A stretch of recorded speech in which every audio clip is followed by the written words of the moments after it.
ওমরের খবর পাইলাম না। ওমর যে আমাদের খবরটা নিল না রে, ওমর যে আমাদেরই কোনো খাবারের ব্যবস্থা করলো না।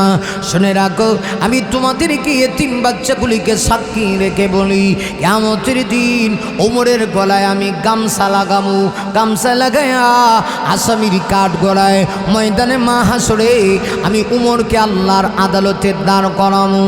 যেমনি ওমর এই কথা শুনেছি, এমনিতে হযরত ওমরের গায়ের ভিতরে তরতর করে কাঁপুনি সৃষ্টি হয়ে গেল।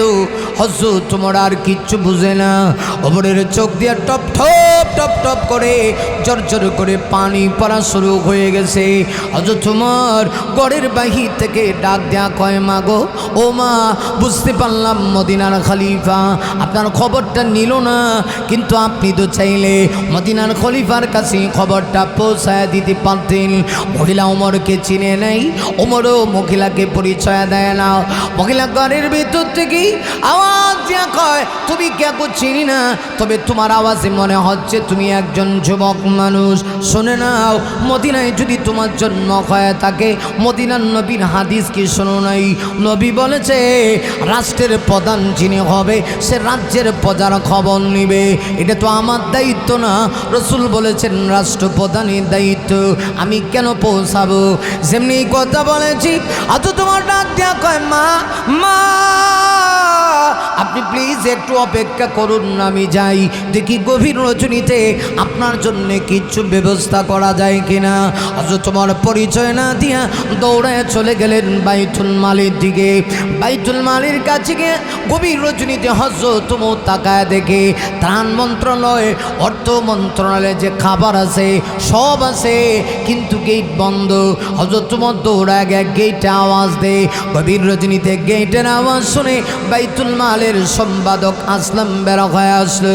ও বাদশাহ জাহাপনা, বাদশাহ নামদার, ও খলিফাতুল মুসলিমিন, অর্ডার করুন না, গভীর রজনীতে আপনাকে কি হেল্প করতে পারি? হযরত ওমরের দিকে তাকায় দেখে ওমর হাউমাউ করে কান্না শুরু করছে। হযরত ওমর ডাক দেয়া কয়, আসলাম রে, কিচ্ছু করা লাগবে না, আমার দায়িত্ব আমাকে পালন করতে দে। আমার মাথার মধ্যে এক বস্তা ময়দা উঠায়া দে, এক বস্তা গম, আর গম, এক বস্তা আটা, আর আমাকে শুকনো এক কেজি খাবার দে, গোস্ত দে। আমি দৌড়ায় নিতেছি, দৌড়ায় নিয়া এই খাবারটা গভীর রজনীতে ওই ছোট্ট ঘরের মহিলা তার বাচ্চাদের পর্যন্ত পৌঁছায় দিতে চাই। হযরত ওমর যখন এই কথা বলেছি, আসলাম রাত দিয়ে বাদশাহ, আমাকে তো আপনি নিয়োগ করে রাখছেন, দায়িত্ব তো আমি পালন। হযরত ওমর ডাক দেয়া কয়, না না রে না, কিয়ামতের কঠিন ময়দানে এরা তোর বিরুদ্ধে মামলা দায়ের করবে না। মহিলা বলেছে আমাকে নাকি আসামির কাঠগড়ায় দাঁড় করাইব, আমার গলায় গামছা লাগাইব, আমি কিয়ামতের দিন আল্লাহর সামনে কি জবাব দিব? হযরত ওমর এক বস্তা আটা নিলেন আর শুকনো কিছু গোস্ত নিয়া ওমর গভীর রজনীতে মরুভূমি প্রান্তরে একটা দৌড় মারলেন। একটা দৌড় মেরে হযরত ওমর যাইতে যাইতে যাইতে যাইতে একদম মহিলার কুরকুরের কাছে গেলেন। কাছে গিয়ে ওমর ডাক দিয়া কয়, মা গো, ও মা, আপনি একটা কাজ করেন, আপনি আস্তে করে ঘরের ভিতরে একটা সাইডে চলে যান, আমাকে পাকঘরের ভিতরে যাইতে দেন। হযরত ওমর পরিচয় দেন, ডাক দিয়া কয়, আমি মদিনার যুবক, আমার মনটা চায় গো মা, আমি নিজের হাত দিয়া রুটি তৈরি করে, আটার খামি তৈরি করে, শুকনা গোস্ত পাকায় আপনার সন্তানগুলির মুখে উঠায় দিতাম। মহিলা যখন এই কথা শুনেছে, মহিলা খুশি হইয়া আকাশের দিকে দুইটা হাত বাড়ায় দিয়া ওই মহিলা ডাক দেয়া কয়, প্রভু, এই দেশের প্রেসিডেন্ট যদি ওমরকে না বানায়া এই যুবকটাকে বানাইতা কতই না ভালো হইতো। মহিলা তো জানে না তিনি যে খলিফা, মুসলিম জাহানের খলিফা। হযরত ওমর পাক করে গেলেন, চুলার ভিতরে আগুন ধরায়, একবার ধরায় আরেকবার নিভে যায়। প্রচণ্ড শীতের মৌসুম ছিল। হযরত ওমর নিজে চুলার ভিতরে আটার খামি তৈরি করে, আটা শুকনো আটা হযরত ওমর তৈরি করে আর শুকনো গোস্ত পাকায়া হযরত ওমর নিজের হাত দিয়া ছোট ছোট করে হযরত তোমার লোকমা বানাইয়া ছোট ছোট বাচ্চার মুখে উঠা দেয়। বাচ্চাগুলি 3 দিন পর্যন্ত না খায় আছে, খাবার খায়া বড় বেশি খুশি হয়। আকাশের দিকে তাকায় কয়, আল্লাহ গো, এমন শাসক যদি মদিনায় পাঠাইতা আমাদের এত কষ্ট হইতো না। একটু বনে হযরত ওমর ডাক দিয়া কয়, মা গো, ও মা, আপনারও তো 3 দিন হয়ে গেছে খাবার নাই। মা গো, একটা কাজ করেন মা, এই মুহূর্তে আপনি পাকঘরে ঢুকে যান, আমি ঘরের ভিতর থেকে বের হয়ে গেলাম, আমি দাঁড়ায় অপেক্ষা করি, আপনার খাবার শেষ হয়ে গেলে পরে আপনার সঙ্গে কিছু কথা বলতে চাই। এই কথা বলে হযরত ওমর ছোট্ট করে ঘর থেকে বের হয়ে গেলেন। মহিলা নিজেও আবার খাবার খেয়ে ফেললো। খাবার খেয়ে মহিলা এত খুশি হয়ে ডাক দেয়া কয়, যুবক রে, জীবনে কত যুবক দেখেছি, তোমার মতো এমন যুবক দেখি নাই, কেন তুমি মদিনার প্রেসিডেন্ট হইলা না? আজ তোমার কোনো জবাব দেয় না। আজ তোমার আকাশের দিকে তাকায় শুধু কান দেয়া ডাক দেয়া কয়, আল্লাহ গো, ও আল্লাহ। মহিলা তার জবান দেয়া কি কইল, আমি বুঝি কিয়ামতের কঠিন ময়দানে মহিলা আমার গলায় গামছা লাগায় আসামির কাঠ করে তার করাইব। আল্লাহ, আমি কেমনে বরদাস্ত করব? আমি এমন আসামি হইয়া কিয়ামতের দিন উঠতে চাই না, এমন নেতৃত্ব চাই না। আমি আমার দেশের প্রেসিডেন্ট হব, আর আমার জনগণ হাসরের মাঠে আমার বিরুদ্ধে মামলা দায়ের করবে। হযরত ওমর এই অবস্থায় খাবার যখন শেষ হয়ে গেল, হযরত ওমর মহিলাকে সান্ত্বনা দেয়, মা, আপনি টেনশন করবেন না, আমি চলে যাই, গভীর রজনী হয়ে গেছে, ফজরের নামাজের টাইম হয়ে যাচ্ছে। মাগো, আমি চলে যাই, তবে আপনাকে এতটুকু বলতে পারি, আজকে না হয় কালকেই খলিফার দরবার থেকে আপনার জন্য অবশ্যই খাবারের আমি ব্যবস্থা করে দিব, অবশ্যই কিছু ত্রাণের ব্যবস্থা করে দিব। হযরত ওমর এই কথা বলি, গভীর রজনীতে মরু প্রান্ত দিয়া হযরত ওমর একটা দৌড় মারছে, মসজিদে নববীর ভিতরে চলে গেল। ফজরের আজান হয়ে যাচ্ছে, হাইয়া আলাস সালাহ।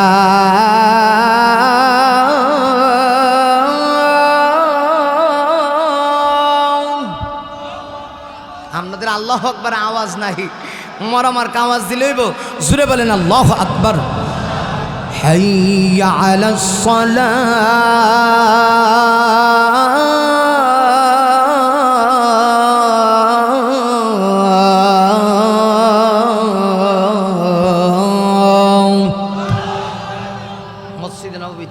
আজান হয়ে গেল। হযরত ওমর, রসুল তো পৃথিবীতে নেই, আবু বকর নেই, রসুল যেভাবে ইমামতির আসনে যাইতেন, সাহাবীরা যেভাবে নবীর পিছনে নামাজ পড়তো, হুবহু যেন হযরত ওমর মডেল। হযরত ওমর ইমামতির আসনে, সাহাবীরা হযরত ওমরের পিছনে দাঁড়ায়া দাঁড়ায়া নামাজ আদায় করেছে। নামাজ শেষ, অন্যান্য দিন রসুল যেইভাবে নামাজ শেষ করে সাহাবীদেরকে তালিম দেয়, হযরত ওমরও দেয়, কিন্তু আজকে কেমন জানি সাহাবীরা তাকায় দেখে হযরত ওমর যেন একটা ব্যতিক্রম। ওমরের চেহারার দিকে চাওয়া যায় না, ওমরের চোখে যেন পানি, কেমন জানি একটা বিষণ্ণতার চাপ। হযরত ওমর কেমন জানি একটু আতঙ্কিত, কেমন জানি ভয়ে ভয়ে ওমরের চেহারা। সাহাবীরা আশ্চর্য হয়ে গেল। একটু পরে হযরত ওমর সাহাবীদেরকে উদ্দেশ্য করে বলে, সাহাবীরা বসো, আজকে একটা বিচার আছে, ঐতিহাসিক এক বিচার হবে। মদিনার সাহাবীরা কয়, আল্লাহ জানে আজকে কে কোন কাম গড়াইছে, কোন বিপদ। কারণ বিচার যদি ওমর করে, এটা বিচারটা বিচারের মতো হইব। কথা কোন ঠিক কিনা? মা রাতের গভীরে বলেছিলেন, আসরের কঠিন ময়দানে আমার গলায় গামছা লাগায়, মাগো, কিয়ামতের ময়দানে আপনি উঠাবেন, মাগো, কিয়ামতের মাটি বিচার লাগবে না। ও মা, আজকে বিচারটা করার জন্যে আমি সাহাবীদেরকে ডেকেছি। আমি কেন আপনার কাছে 3 দিন হয়ে গেল খাবার পৌঁছাইতে পারলাম না, এটা আমার অপরাধ। আমি কিয়ামতের মাঠে অপরাধী হইয়া আসরের মাঠে গামছা লাগাইয়া আমি আল্লাহর সামনে উঠতে চাই না। মাগো, এর বদলা আপনার যা ইচ্ছা তা বিচার করেন, আমাকে মাফ করে দিন। এই কথা শোনা মাত্রই মহিলা 2টা হাত সামনে আগায় দেয়া কয়, বাদশা নামদার, ও খলিফাতুল মুসলিমিন, আপনি আমাকে মাফ করুন, আমি বুঝতে ভুল হয়েছে, আমি বুঝতে পারি নাই। আপনি তো আপনার দায়িত্ব যথাযথভাবে পৌঁছায় দিয়েছেন, যথাযথভাবে দায়িত্ব পালন করেছেন। 3 দিন পূর্ণাঙ্গ হয় নাই, এর আগে এত বড় বাদশাহ হওয়ার পরে প্রত্যেকটা পৃথিবী শাসন করার পরেও আমাদের মতো নগণ্য ছোট্ট এই মানুষগুলির খবর গভীর রজনীতে আপনি নিতে পারলেন, তাহলে কেমনে আপনি আপনার দায়িত্ব পালন করেন নাই? আপনাকে ক্ষমা করা লাগবে না, আপনি উল্টা আমাকে ক্ষমা করুন। হযরত ওমর সাহাবীদেরকে ডাক দেয়া করেন, সাহাবীরা শোনো, এতদিন আমি খলিফার মসনদে ছিলাম, আজকে দায়িত্ব থেকে আমি অব্যাহতি দেব, ইস্তফা দেব, এটা আমার দ্বারা দায়িত্ব পালন হবে না। এইভাবে না জানি এই মদিনার কত মানুষ রাতের বেলা কষ্ট পেয়ে পেয়ে না খায়া থাকে, কিয়ামতের কঠিন ময়দানে আমি ওমর আল্লাহর আদালতে কেমনে জবাব দিব? অথচ ওমর এত বিনয়ী, হযরত ওমর বাদশাহ হওয়ার পরেও হযরত ওমর সাধারণ খানাফিনা গ্রহণ করে। এমনকি ওমর যখন রাষ্ট্র চালাই দেন, আমার নবীর একজন স্ত্রী ছিলেন হাফসা, হাফসা রাদিয়াল্লাহু আনহা ছিলেন ওমরেরই মেয়ে। হাফসা একদিন ডাক দেয়া কয়, আব্বা গো, ও আব্বা, আপনি এমনিতেই তো লম্বা, লম্বা হওয়ার কারণে এমনিতেই আপনার দেখে গোস্ত দেখা যায় না, আর রাষ্ট্র চালান 3 রাত 24 ঘন্টা সময়ের ভিতরে 2 ঘন্টা সময় কাইলুলা করেন, অথচ উন্নত মানের খাবার গ্রহণ করেন না। আব্বা গো, আপনি রুটি খান জৈতুনের তেল দিয়া, আমার তো মনে হয় রাষ্ট্রের ভিতর থেকে আপনি চাইলে আপনি উন্নত মানের খাবারের ব্যবস্থা রাষ্ট্র থেকে করা হবে। হযরত ওমর চোখের পানি ছেড়ে দিয়া কান্দে আর ডাক দিয়া কয়, হাফসা রে, আমি কি এই কারণে তোমাকে নবীর কাছে বিবাহ দিয়েছিলাম? হাফসা, তুমি কি দেখো নাই আমার নবী দুনিয়াতে যে কয়েকদিন বেঁচে ছিলেন, আমার নবীজি জৈতুনের তেল দিয়া আটার রুটি খাইতেন। আমি তো সেই নবীর উম্মত, আমি তো তারই উত্তরসূরি। নবী জৈতুনের তেল দিয়া আটার রুটি খাইয়া রাষ্ট্র যদি পরিচালনা করতে পারে, আমি উমর কেন পারবো না? আমি কঙ্কাল হয়ে মারা যাব, কিন্তু রাষ্ট্রপ্রধান হইয়া উন্নত মানের খাবার গ্রহণ করতে পারবো না। কেমন ছিল বিনয়িতা, কেমন ছিল পরহেজগারি, কেমন ছিল আল্লাহর ভয় তার ভিতরে। হযরত ওমর ডাক দেয়া কয়, মদিনার সাহাবীরা, আজকে থেকে দায়িত্ব অব্যাহতি দিতে চাই, আর খলিফার মসজিদে থাকবো না।